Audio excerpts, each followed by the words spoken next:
Hi. Apologize that we're starting a little bit late.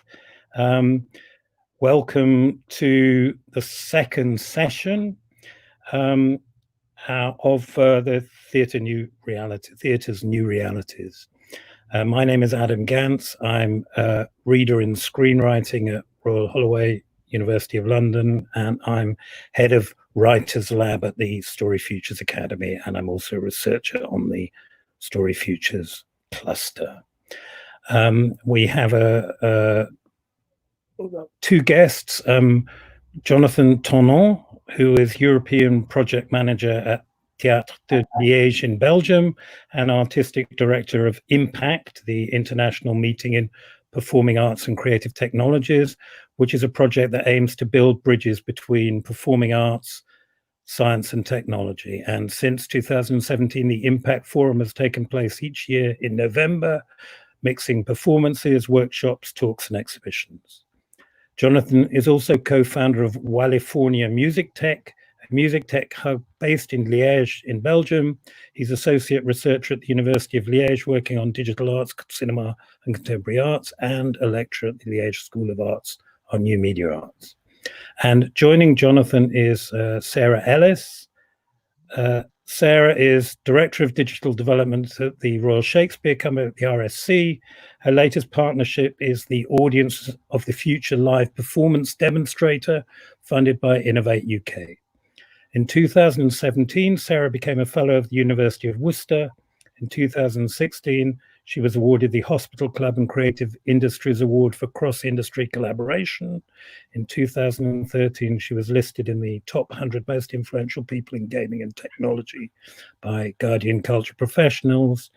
She's industry champion for the PEC, informing academic research on the creative industries, and chair of The Space, established by Arts Council England and the BBC to promote digital engagement across the arts.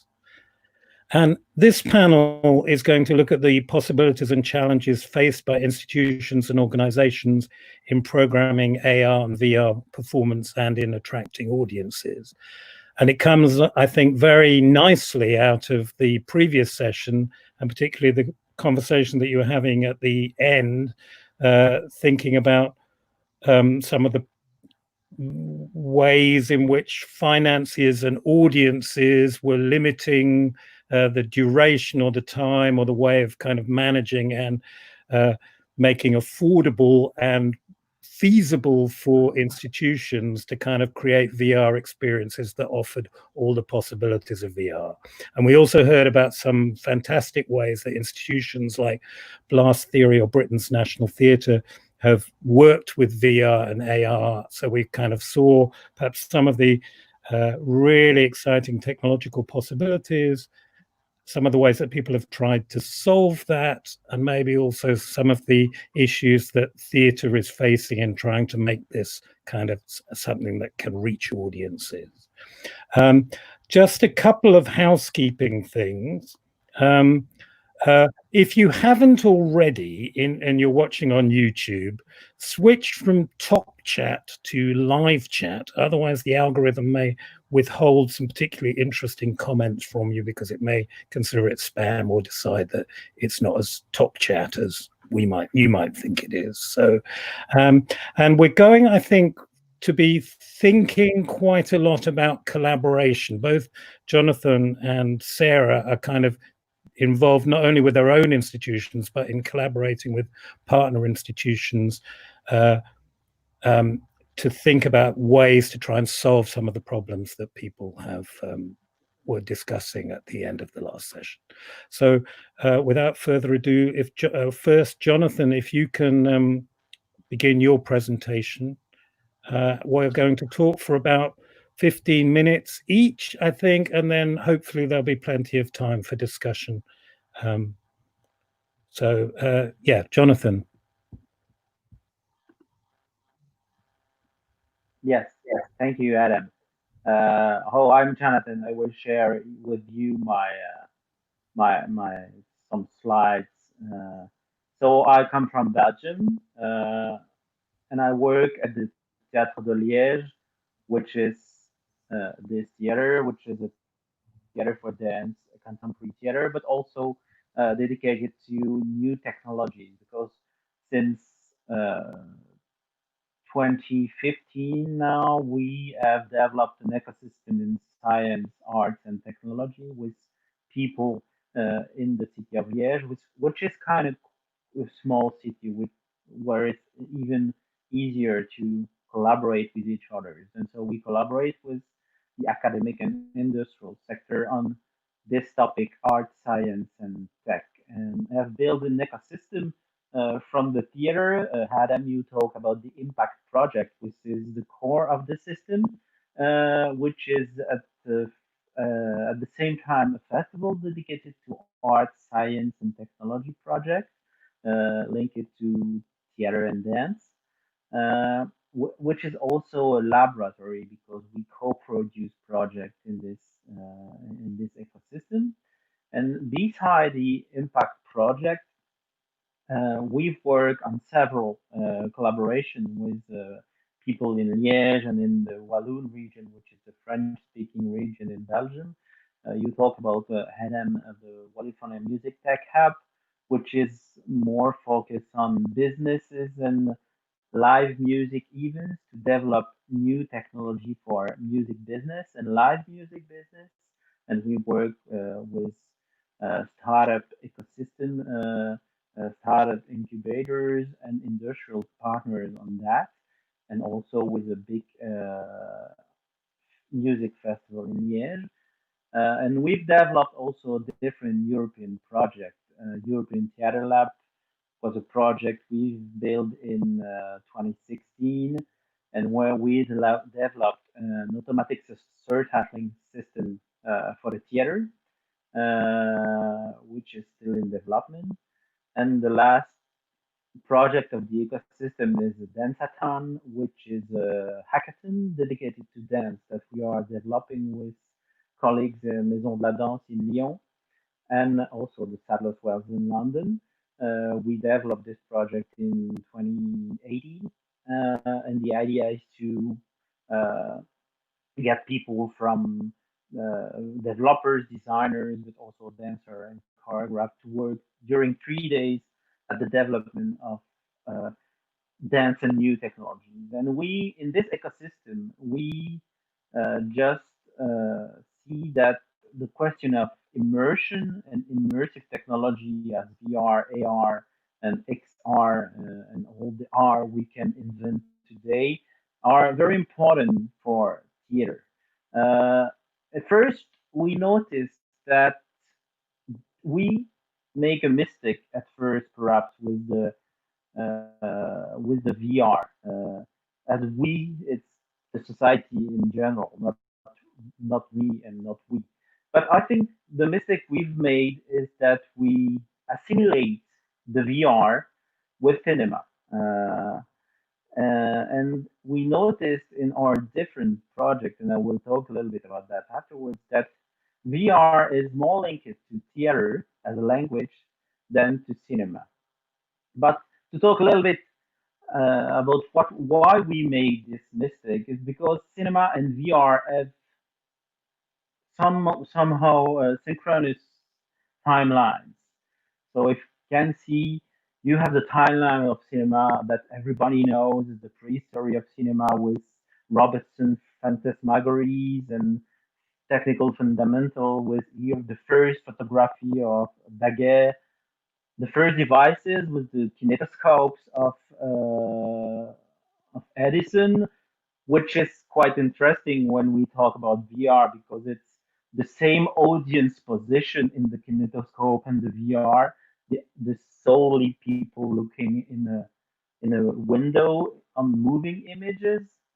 And afterwards, what we call sectorial development at the beginning of the 20th century, that the cinema developed itself on fairgrounds, and afterwards we developed the language of cinema, institutionalization of cinema with David Waugh Griffiths here and Hazenstrain, and afterwards others. And you see that the cinema has developed from that since the invention of sound in 1927. and the development of the industries in Hollywood, but also in the UK, in Italy, in France, etc., etc. And when you see this timeline, I think that we can put the timeline of the VR in face of that. And when we talk about VR today and from the 2010s, 10 years ago, I think that the VR is at the same stage that the cinema was at the beginning of the 20th century. In fact, this is still an attraction, no. But when you look at the timeline, you have the prehistory of the VR, the Sensorama, for example, or the ViewMaster, technical fundamental development like computers, computer images, and first devices at the end of the last century with the Oculus Rift, DK1, and the Nintendo Virtual Boy, and afterwards sectorial development into games industries. And we are facing the development of new experiences since 10 years, where we see that theater is more linked to VR that we were thinking about that before. We have new languages. We talk about mixed reality, extended reality. You have here two images from Crew Hanova experiment, which link audience member with helmets and prostheses, technological prostheses, but also with real actors and the meeting of real actors and audience member. It's quite interesting at the moment in the development. You have another image over there of the VAR experiment of Gilba, which is a choreographic piece of in VR in open VR environment, which is the development of those kind of things. So the reason why I say that VR is more theatrical than cinematographic is that we are talking about the unicity of time, space, action in VR at the same time that in theater, and the experience of being immersed in real time in the multilinear time. And I think the language is more the language of theater than cinema. That's the reason why at the beginning of the VR, I think a lot of experiences were developed into cinema. But we see that cinema is not made for VR or 360 environment because cinema is based on the cut and the editing, and VR is based on the unicity. So based on those kind of uh, development, we developed a first project in 2016 that was an experimental project of a 360 theatrical experience. That was not a VR, but that was made with a 360 camera. We experimented the idea that the theatrical set was made for the 360 environment of VR and 360 camera. So we developed this pieces, which is called White Pig, harassed about school harassment. The story of a girl which is harassed at school, but also on the social networks on his smartphones. And the idea was also the idea of the panoptical power of those kind of new technology that we are always under the hive. And the idea is to create a theatrical set which is at a 360 dimension. So we had the camera in the center and the different elements of the set. So around the camera, and they were completely connected with each other. You see the room of the young girl, you see the kitchen, you see the school, and there was no space between them. They were all on the same stage at the 360 dimension. And we developed these experimental pieces in collaboration with the Goethe Institute in Washington. And we really enjoy that and discovered that those kind of immersive environments were really made for theater, and that theater can uh, perhaps help those kind of technologies to create its languages, its real languages, as the cinema made in the 1915 with Griffiths, that when they invent the grammar of the cinema, and when the cinema became the cinema that we know today, we were thinking that theater can help the VR to become something more institutionalized with new experiments. And so I will stop the sharing. Uh, Sorry. And so at this moment, we thinking about new experiments. The idea today for us during the festival last time, we showed the experiment of crew that you have in the panel later today with Eric Joris. We also showed different show that deal with mixed reality, where the audience member are involved into the space with the actors, with the new technologies of the backpack that you can be quite free in a quite vast space. The problem that we were facing the last 2 years is that what you told about Adam at the beginning is that the problem of the finance. The problem is that the what we call the jauge, the number of audience members that can participate those kind of experiments are quite low, and the price of those kind of experiment to program or to produce are really really high. That you cannot have a balanced business model for at the moment for those kind of projects. It's really quite difficult. Uh, Hopefully, we are national theaters. We have public money and we can invest on experiment like that. And it's quite interesting for us also in that kind. But we developed new project this year. We applied for Europe Creative Funding for a new project based on the question of collective immersion, which is for me perhaps a solution in that field to help theatrical VR or immersive experience to become more financeable or more balanced, where you can have a little bit more people inside and they can enjoy together in an immersive space, a collective experiment.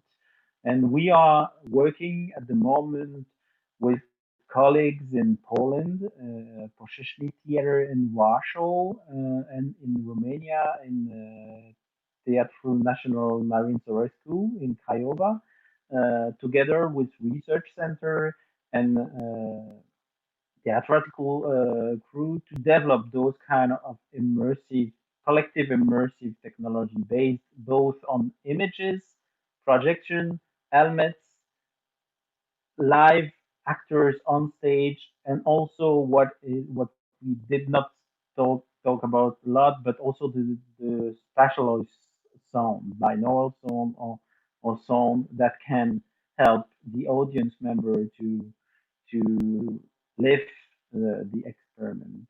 So the project will begin next year in January for 2 years under the with the help of the Europe Creative Program, and we are really excited to try to develop those kind of new immersive collective space.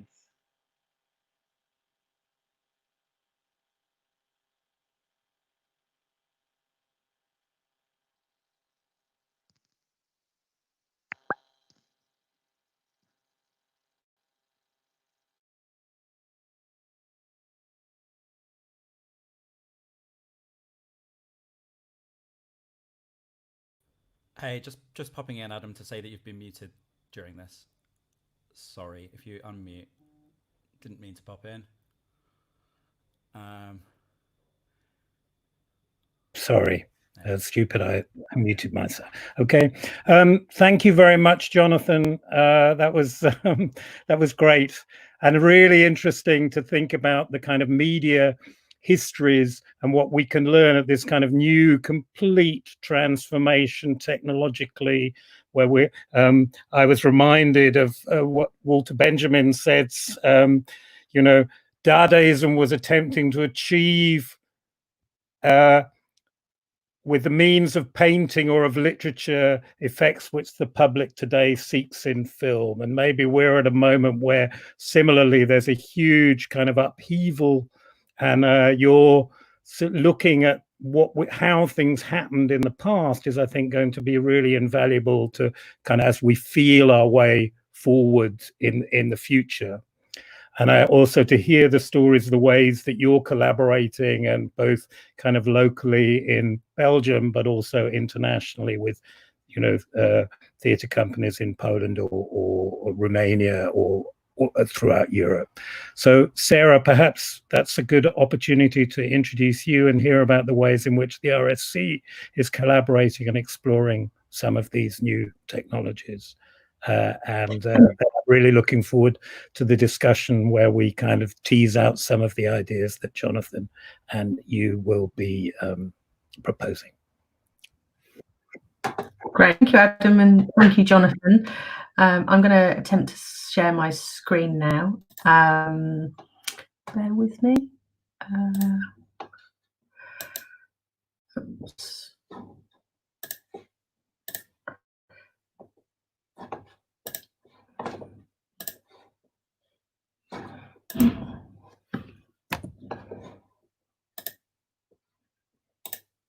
Here we go. It's always a joy when you're doing it live.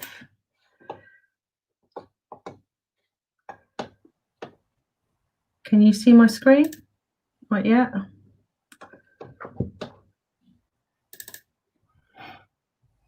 Not yet. Okay. Bear with me. It worked in tech. This is what I love. This is theatre. This is theatre happening right now. And technology, theatre and technology coming together with the complexity. Yeah, but here you are. That's right. That's right. I can't see any of you now. I can only see my slides, so bear with me. But I'm hoping you can see my slides now. So I'm Sarah. I work for the Royal Shakespeare Company and have done probably for the past 10 years, looked at what I would call the emergent technologies and how they can intersect with Shakespeare's work, playwright who's 400 years old, but also our new work and other playwrights that we also work with. And I suppose the whole way I've approached it is through people and putting technology in the hands of artists and expanding what I would call an already existing theatre making toolkit. And I just love this quote, which is "Tomorrow belongs to those who see it coming." And I think artists and theatre practitioners have always done that. And I think that's an absolute joy. And I think that it's in the spirit of that, I think that we can really push a lot of these emergent technologies into more interesting places in the industry that they're coming from. And through collaboration, which anyone who knows me well will know that I'm a passionate advocate for it, I think that's where we find the spaces that we don't occupy, and also spaces that illuminate new ways of thinking and working. So as an institution, which I find a really quite interesting word and absolutely recognise the place where I work, but also what it aspires to be, is that we are working with the past, present and future. And that's not a bad thing. I think that's a really good thing to sort of provide a context, and working with a playwright whose plays are 400 years old and seeing them still alive today and perform today with an urgency around them. That is through a telling through a contemporary lens. But we also stand on the shoulders of giants, of innovators, that with the tools those theatre practitioners had throughout the last few hundred years, they have imagined worlds and created virtual realities that have transformed an audience experience. And it's in the spirit of that, I think, we are working in now. And I love hearing from, I say, people that have been working in theatre for many decades just talk about how they've referenced back to scenes from spectacles of theatre, looking at jewelry and how it glistened against the candlelight, and you know, thinking about that in the context of now being wearable technology. I find that a really important beat for us to just take note of when we look at the future of theatre and we look at those new realities, that we are not in a linear, it's not a linear handing on, it's an absolute ecology of imagination. So this is my home, but I can't be in my home at the moment, and I'm sure that's something we'll talk about in the panel later. But the middle of March, this is a space where thousands of people came every night and had a shared experience, and over the last few years we've been imagining how we can look at shared experiences in many ways, particularly now in the accelerated disruption that COVID brings. But going back to collaboration, we did a major collaboration in 2016, which has led to our current collaboration, Audience of the Future, which is a larger scale collaboration between creative organisations, research partners and technology companies. But I think that couldn't have come without the Tempest collaboration in 2016. And we did quite a big piece of research around why and what we learned from that. And we came up with a report called Space to Play, which is available online, and shared all our learnings from what that process was. And it really helped us sort of articulate why it was important to work with different people that aren't in our space, aren't in our industry already, and what that allowed us to do. And with the Tempest, it was about working with a technology company and a motion capture studio to reimagine the Tempest. And for the first time ever, we put live motion capture performance of a character in real time through the Unreal Games engine, and that unlocked many things for us. And for the firsts that you saw on stage, there were about 100 firsts backstage, and I do think a lot of this work celebrating the silent, quiet innovation that happens every day and behind the scenes is so crucial to do. But why do we collaborate? We want shared aims and objectives, but we also want to recognise the expertise of others that we want to invite into our space. And I think that is in the spirit of how we've set up the Audience of the Future partnership, exploring live performance, is that in the process of the Tempest, what we didn't have was that research partner. We had a brilliant collaboration with industry and technology company and theatre company coming together. But what can you achieve if you're researching this in real time, not reflective, not outside of the process? And that's something that we've brought in as a change of practice. And by working with De Montfort, Portsmouth, I2 Media at Goldsmiths and Nesta, we're able to create a rigor around the work and a feedback loop around what we're exploring with new forms of live performance, but also by broadening it out from just one institution, but creating an ecosystem of creative organisations that are developing their own work for them, owning their own IP. We are pushing that methodology and thinking much more broadly than one way of doing it through a theatre. So we as a consortium are stronger. It is harder to organise, it is more complex and more complicated, but I do believe the outcomes are much stronger, thinking about audiences that you share, but also audiences that are different to you, and how we can share each other's space to explore the technology. This is Stephen Brimson-Lewis working with Sylvia from the Imaginarium Studios.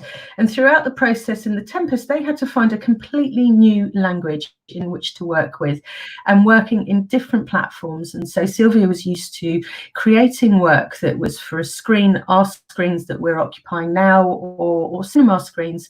And Stephen's screens were 40-foot moving surfaces of mosquito net.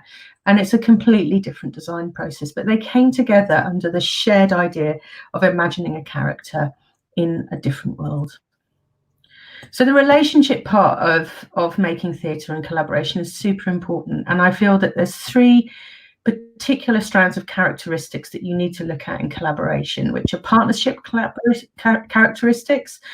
And that is how you're connecting together with your mindsets, your capacities, and your goals. The project characteristics are what are the things you want to do and how do they relate to the ways of working and the audiences that you have and the use of the technology. And then maybe the harder part is the process characteristics, is actually getting those ways of working happening together and those processings aligning in the right way to get the outcome that you want. And I'd argue that technology companies have a very, very different process of working to arts and culture organizations.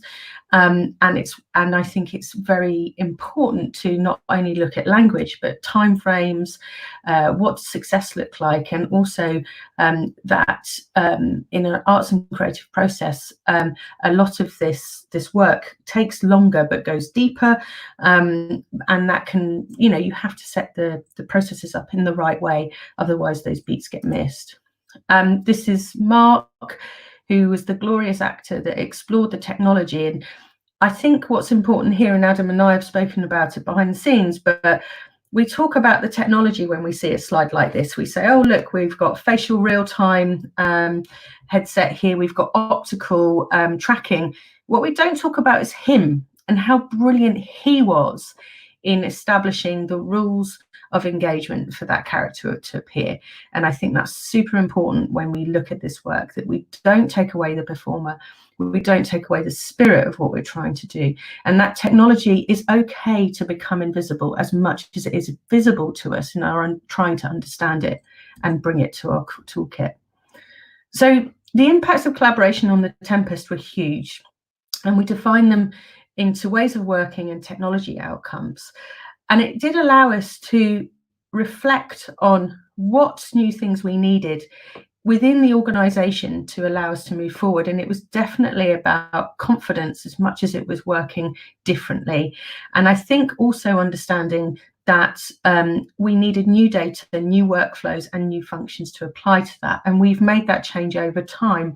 And a lot of this work needs time. It's not a quick win situation. That with institutions, actually, it can make very meaningful change, but you are looking at an oil tanker in a vast ocean, and sometimes to get that right and bring people with you is a challenge, but also it just needs time and reflection to get that right. This is my favorite scene in The Tempest, which could only be a piece of theatre, and that's what I love about it. And I think that when we're looking at VR and we're looking at augmented reality or mixed reality, how is this only that? And how do we sort of take all our processes from established art forms such as theatre or broadcast or film, and don't sort of shoehorn it in, but accept that what might come through this is a hybrid form that exists of itself, but theatre has had a connection to it. So it's always about convergence as much as it's about taking the learnings from forms which actively engage with audiences in real time and seeing how that works with new technology, but also allowing theatre to take the technology that it's useful to its form into it. Then Unreal Engine for us on The Tempest was absolutely game-changing for us, but you didn't see a headset in the auditorium. The headset was the stage.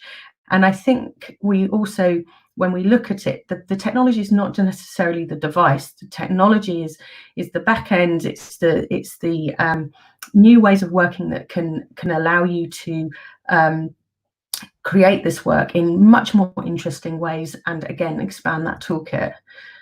But also the audiences are important, and what this collaboration allowed us to do was position ourselves differently in a context, global context, and get coverage and interest from areas that we wouldn't necessarily normally do. And it brought out new partnerships for us. We were seeing the cinematic effects, and that was an important space for us to be. But it was also important for us to say that doesn't mean we're changing how we make theatre. It means that we can create work that has one person on a stage with very few props to this, and that has expanded the portfolio of making our work. It also made us think about expanded performance. For one day only, we did a Snapchat filter which reached 7.5 million people. We have 1,000 people come into our stage every night. We were thinking about where can we occupy, what are the spaces that we can be in and tell those stories theatrically. It brought new collaborations such as the 7 Ages of Man partnership and performance with Magic Leap, a performance through a headset deliberately designed for your tabletop in your home, a beautiful prototype. We established that relationship through them coming to see The Tempest and building that engagement in a similar way. So I just want to reflect on the fact that Audience of the Future is a really large-scale collaboration, and pieces of work will come through that, but it's also the people that you're bringing into that space, and whatever they're learning or however they think about it, they're going to make their work differently through an engagement in that collaboration. And I think that's super important. So for me in theatre, no one person makes a piece of theatre. It has to be a collaboration. It has to be people coming together to make that work. So you have to put people first when you're looking at these technology partnerships, and you have to celebrate what you can do, but also recognise the experience of others. And in that, shift your culture. We are very accepting of creative risk. We are less accepting of executive risk. And I think we need to, as arts and cultural institutions at this time in particular, really think about that. And also flatten those hierarchies at point, enable others to have a voice, create that time and space. And I think R&D in its concept really achieves that really well. And I think that R&D is a crucial part of any institution or any organisation. But start thinking about your leaders and enable them and give them the enthusiasm to lead future partnerships and work in different ways for themselves. But I think it was recognised in the talk before, you have to measure the innovation on the financial return, but we mustn't look at digital or this work compensating or being finance being the motivational driver. Arts and culture has occupied a different space. It makes work, its value is treated in a different way. There is often a form of philanthropy based to that work, whether that's analog or digital. But you have to create a set of rules that make sure that you're not fetishizing that innovation over its safety and its ability to deliver and a sense of financial return. Otherwise, many brilliant ideas could get lost. And I think that's it from me. So I'm going to stop sharing, if that's all right. And back to the panel. Great. Thank you so much, Sarah. I'll just make sure this time I have unmuted myself beforehand. I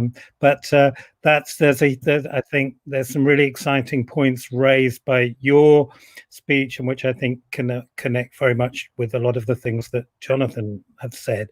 One thing I want to do, which I've always wanted to do, which is watching YouTube stars, is to kind of point down and say, put it in the comments. So do keep the comments and questions going. But just to start with, I mean, there are a couple of things. I'll maybe come up with one.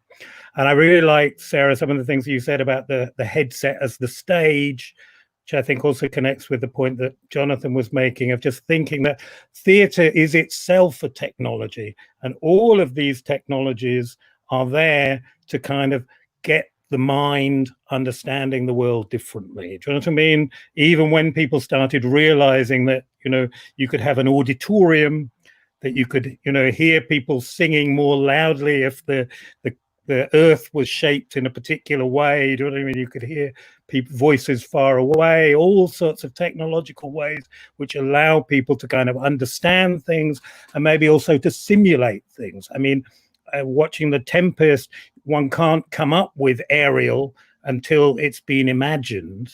And actually the idea of imagining kind of a body that something that can behave as Ariel does is already pre-imagining certain kinds of things that we've only now technologically been able to kind of create, this kind of wonder drone that can kind of watch what people are doing wherever the kind of the controller is and reporting back. But, you know, equally how you talked about the human and the role of the human in making this. So perhaps one thing that I'd like to ask each of you is, what is an example that you have seen of technology or use of technology that points the way forward to kind of what you think this medium might be doing in 5 or 10 years' time?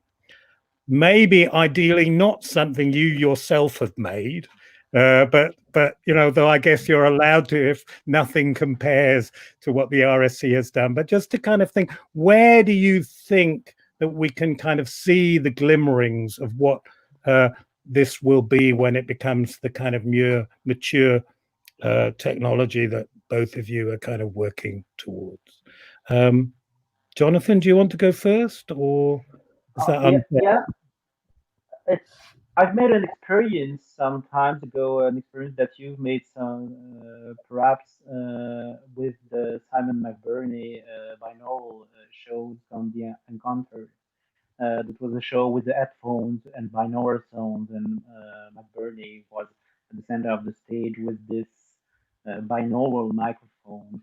And it's not visual. The technology was there, not visible, only the binaural microphone was at the center of the stage, but the experience was for me something, a discover at first of the binaural sound, because it was the first time I experienced it. And I noticed that it was a technology that can be used both in theater and cinema to create a full immersive experience, which is different of all other experience I ever made. And that was for me in the sound sector the most immersive experience I've had. And since then, I think that there's not so much binaural experience of immersion last time, but I think that we need to experience that technology in the coming years, because it's really amazing for those who have experienced that. I'm really glad you mentioned that, Jonathan. I think sound is hugely undervalued, but but it's also the only truly immersive sense that we have, in that we kind of are listening in every direction all at once, whilst our eyes are very much at the front of our head. And we could, in a theatre, look round in any direction if we wanted to, but generally speaking, you only do that you know, if you look in a different direction than the audience wants you to, than the theatre makers want you to do. That's usually because something's not working. But we've been doing some very interesting things in the StoryFutures Academy with binaural sound, and I'm hoping we'll have an opportunity to introduce those to them in a couple of weeks' time.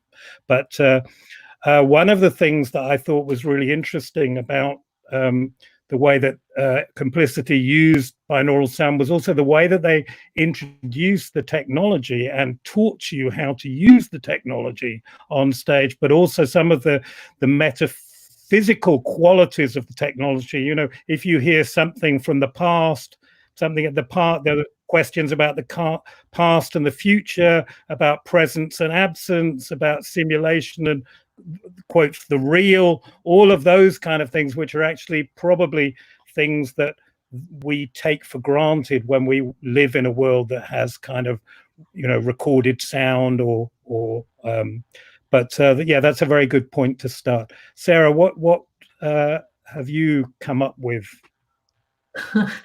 There was a piece called Hero quite a few years back, a virtual reality piece about the Syrian civil war, and it was on at Tribeca, and I I loved that piece because when I went in, I had no idea what I'd experienced, and I felt basically a bomb goes off. So you're in a crowded place, and then a bomb goes off, and then suddenly you find out, you realize you're still alive, but you hear a child, and you hear a child asking for help, and you have to find that child, and you're in virtual reality, and you're basically balancing and going across the rubble in order to find this child.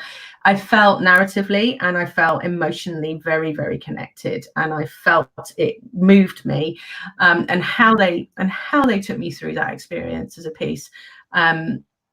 It stayed with me, and I think I felt very emotionally connected to it. And I think so as a piece of work, again, what I keep saying is that the technology just disappeared, and I was in the moment, and I was in the experience, and I absolutely felt that I needed to find that child.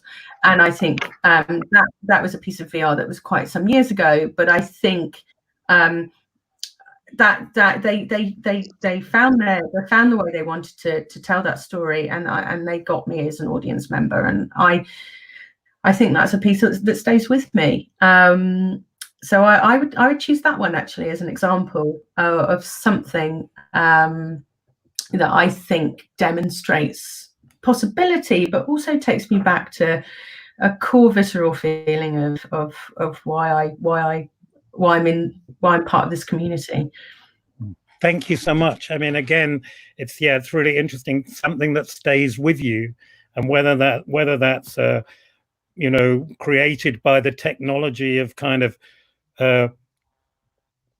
pulped trees and carbon on paper, or whether that's created by kind of performers or singers, or whether it's created through a kind of VR headset or binaural sound. It's actually creating something that kind of makes you remember something differently, remember your experience, or maybe think about the ideas that have been provoked.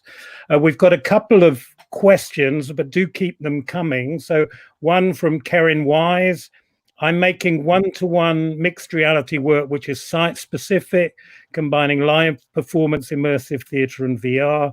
How can I scale this up to make it financially viable for festivals or touring? Any ideas about that? I guess this is the key question for everyone, really.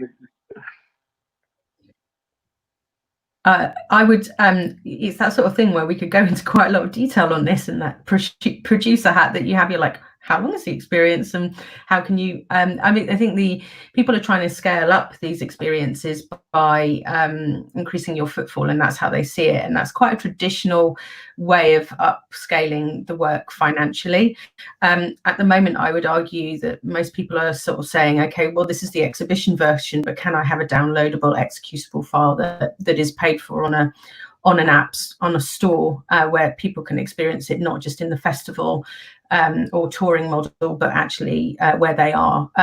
So there are different ways you can look at financial models. I don't think they're quite there yet, because we haven't got enough content out there, and what we've got to do is promote people to want to pay for it. And the festival network is a great part of that. But I would argue you could look into the mechanics of it and making it practically more cost effective through footfall, or through how long the experience is, or how much it costs to set it up. But I would also look beyond that and about scale of the festival touring model in itself, and then what other markets that you can place that content in that may have a bigger return financially to you.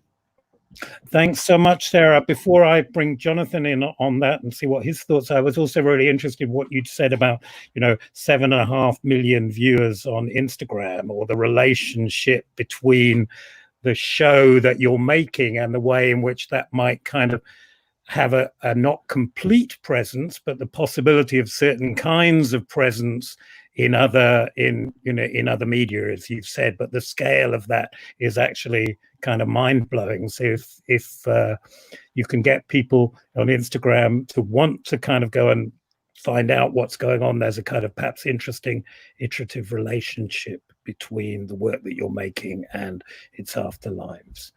Jonathan, how have you been? What advice would you give up to someone who's trying to kind of make their work financially viable or scale up in some kind of way?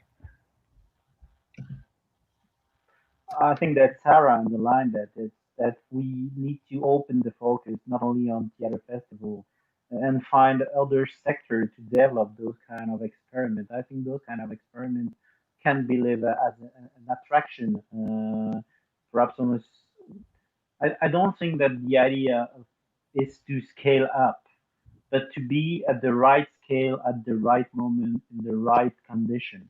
And of course, I think you cannot, if you imagine to scale this up into a theater or theater festival or performing art festival. I think you cannot scale it up. But if you design the experiment for a specific kind of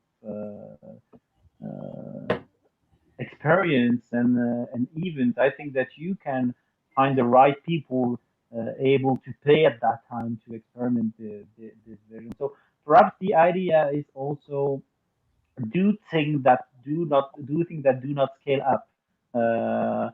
Do things that bring emotion at first and develop some kind of new experiment. And afterwards, you can segment the experiment into different environments.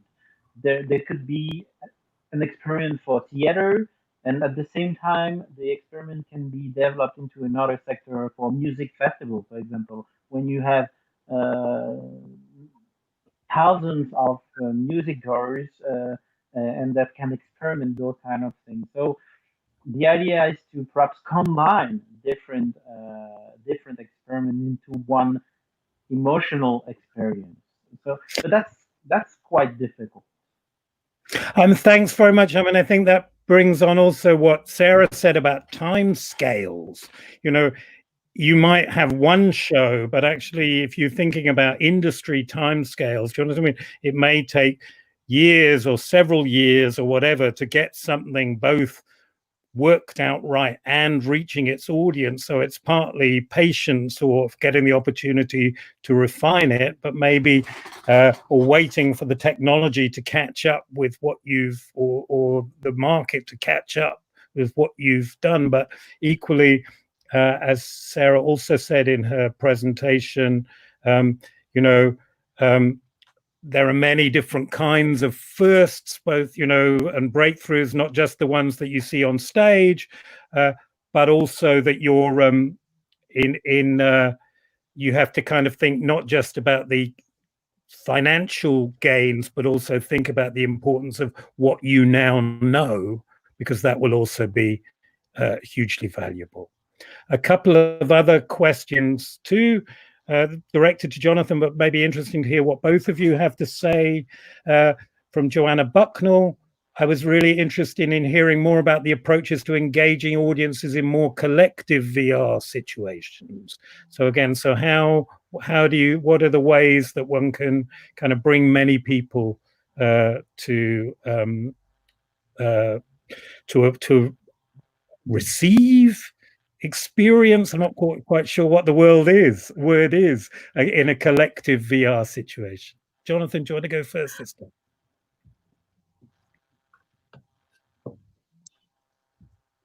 Hey, Jonathan. Yes. Yeah. Sorry, I have some cuts. Yes, that's the idea of collective experience. It's I think it's quite a point at the moment, and that's what we are focusing on.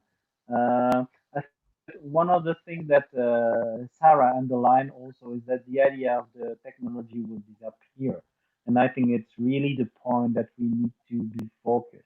And in those kind of immersive and collective immersive experience, that's that's what we need to do. There are technology today that can allow us to be at 10, 20, 30, perhaps 60 people at the same time with the backpack, with the VR, with physical elements into a virtual environment. We are experimenting in those kind of elements. In Liège, we have the biggest hall for that, which is quite 1,000 square meter place, so where we can meet with almost 60 people. The problem is the content for them. developed the business model on the game industry with laser game, and now they are trying to work with artists to develop new content. So those kind of technology can help us to do collective immersive experience, but we need artists to develop content on that, and that's what we are developing with colleagues in Poland or Romania in those kind of VR collective experience. Thanks, Jonathan. Sarah?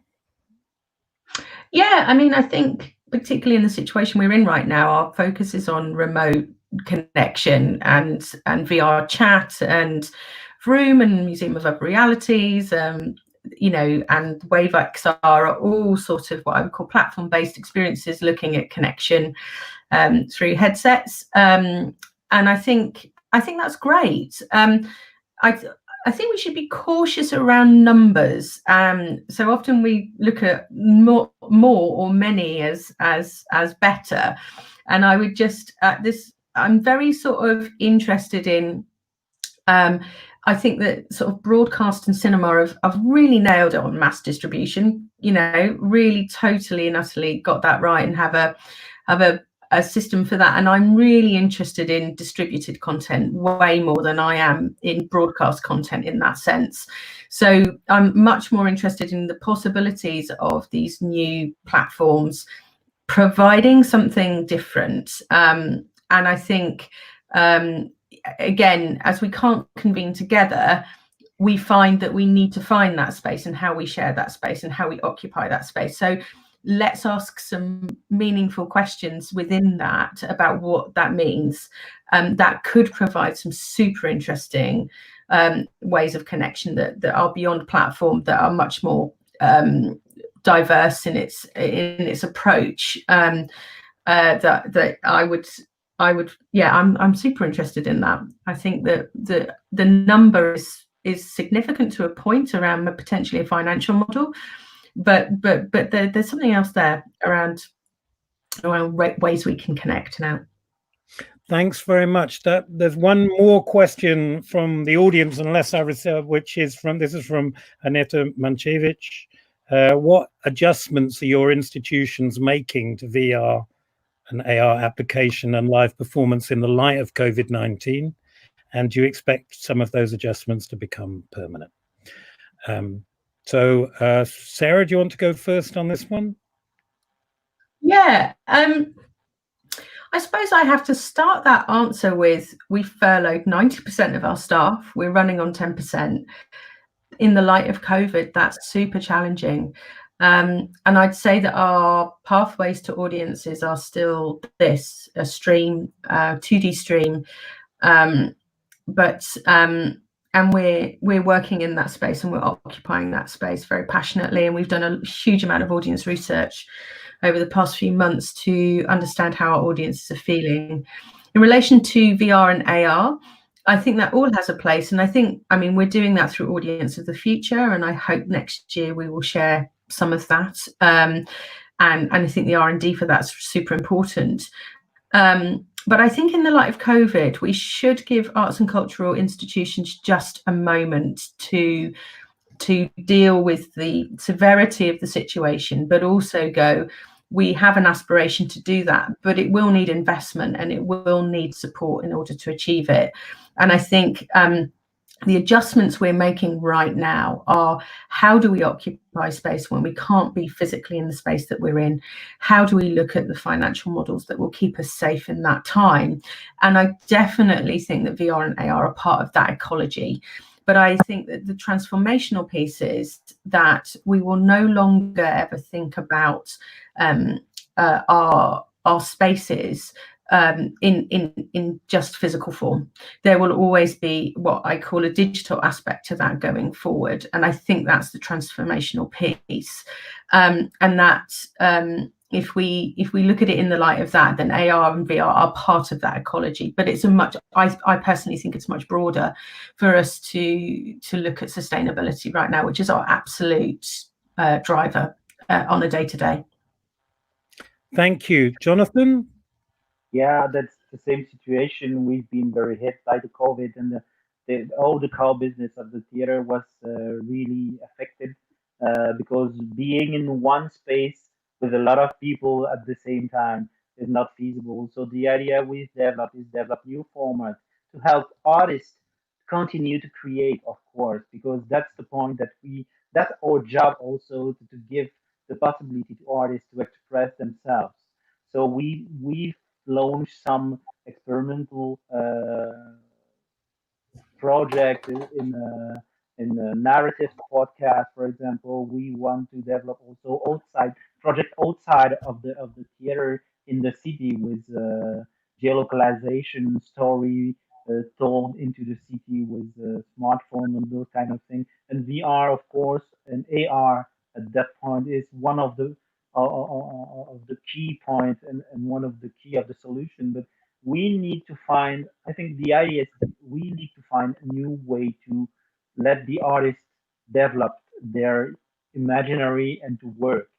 And perhaps in the different way inside the theater when we can work inside the theater when the crisis is over, but also to continue to work outside the theater because socially it's also interesting. We go directly to the audience also and discover new way of working with them. So that's what we discover and what we are experimenting at the moment. But at the same time, you have to face with the problem, the economic, social problems of the COVID. So you have the innovative side, so you need to develop new things, but you have the real things that you need to cope with.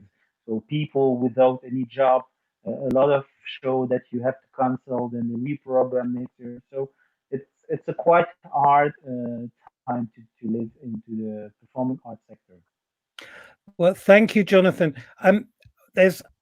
I think there's maybe one I'll come up with. There's no more comments at the questions at the moment. Just lots of people saying how helpful your responses have been or how much they've enjoyed the discussion. I've got one more question, perhaps, to think about. When in relation perhaps to the last question, I saw there's a headline in the Financial Times today saying, or COVID marks the end of the analog age, it said. And I'm just wondering, if you imagine the moment when in 5 years, 10 years time or whatever, how do you think this experience might be enjoyed? Where and how? Will you be at home? Will you be going to the theatre? Will you be, what kinds of technology? How do you think that all the possibilities that we're kind of dreaming of or reaching towards? Could you just kind of do one of those kind of things that they used to do in magazines about like what the future will look like? What will the future of tech theatre be? Which uses the kind of, if I'm going to the Théâtre de Liège in 10 years time, let's say, how might I experience what kind of show? And similarly with the RSC.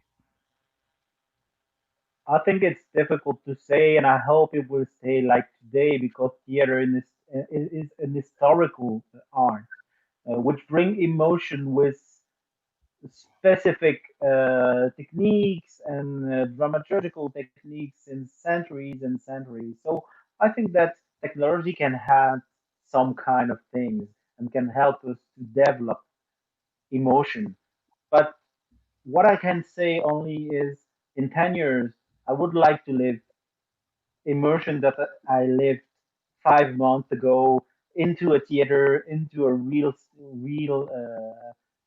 onto a real stage because that's what I'm missing at the moment is to be together with audience member facing the theater stage.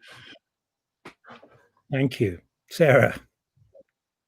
Forgive a soundbite, but I think it's going to be all about connected culture. I think that in 10 years' time, I hope I'm going to be in a world where I have way more ways of experiencing value and meaning with people, whether that's through the devices, through my mobile phone where I'm setting up a time to meet with someone, or those in-person experiences.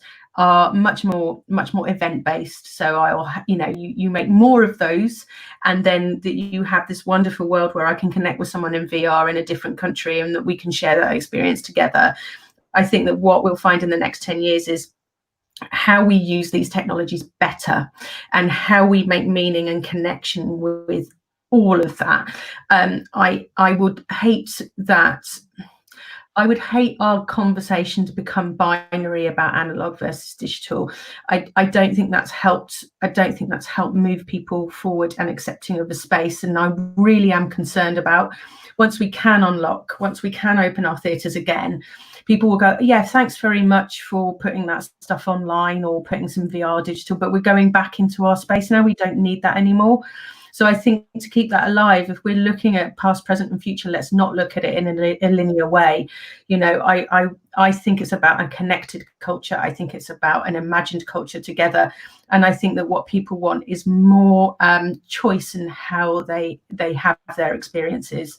And also, in order to create a connected culture, we have more chance of building financial models to support it, because we can find different points to pay for those experiences. And if we go in opposition, we are just looking at one business model over here and a business model over here. Sorry, the hands like that. And I think that would be a shame. Thank you both very much. I mean, you're talking about connected culture, and I'm reminded, of course, that we're fortunate enough to have, people in at least two different countries, but that Jonathan has, been able to join us from Liège, and Sarah from somewhere, I guess, in the region of the Royal Shakespeare Company. It's been fantastic session. Thank you both for your time and your thoughtful answers to the questions that people have raised. Thanks, audience, for some really good questions. I hope that whichever virtual space, whichever future of theatre, it does also have the opportunity for a glass of wine at the interval, and the opportunity to actually connect with other people.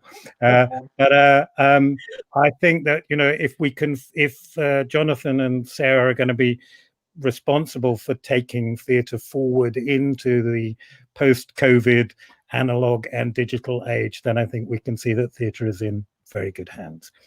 Thank you very much, both of you, and please do stay on for the rest of the session. Thanks all very much. Thank you.